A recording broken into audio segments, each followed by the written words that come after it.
Pemerintah Kota Makassar mulai menyiapkan rangkaian perayaan Hari Ulang Tahun ke-81 Kemerdekaan Republik Indonesia.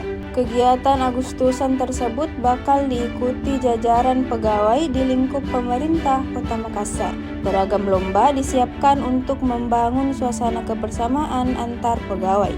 Kepala Badan Kepegawaian dan Pengembangan Sumber Daya Manusia Daerah BKPSDMD Makassar, Kamelia Tamrin, tentu mengatakan rangkaian kegiatan mulai digelar pada Rabu 12 Agustus 2026.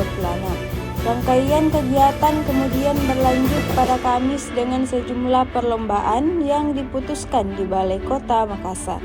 Sementara pada Jumat, pegawai Pemkot Makassar akan mengikuti kegiatan senam bersama. Ada pula lomba bernyanyi yang melibatkan para kepala OPD. Menurut Kamelia, kegiatan tersebut tidak semata-mata mengejar kemenangan. Semangat berpartisipasi dalam memeriahkan HUT kemerdekaan menjadi tujuan utama.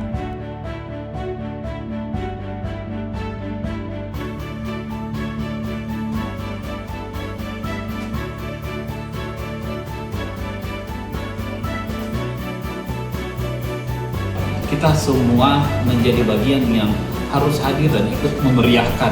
Ini adalah ulang tahun kemerdekaan negara Indonesia yang didapatkan dengan berbagai macam proses-proses perlawanan, proses-proses heroik yang dilakukan oleh para pejuang dan pendahulu kita.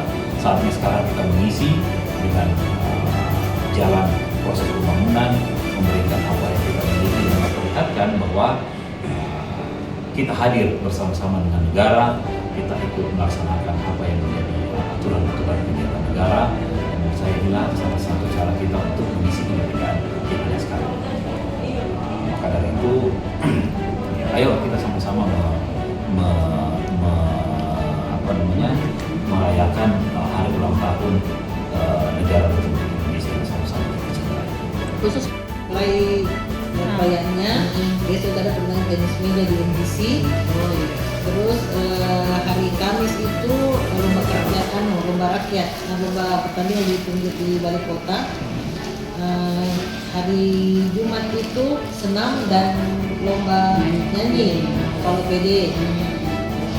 Jadi supaya seru-seruan kan lomba sebenarnya ini lomba hanya untuk memperlihatkan semangat kita bahwa kita berenang semangat juang dan sebagainya. Bukan kalah atau menang, tapi bagaimana kita ini berpartisipasi untuk merayakan hari kemerdekaan. Download Tribun X sekarang, menghadirkan lokal menjadi Indonesia.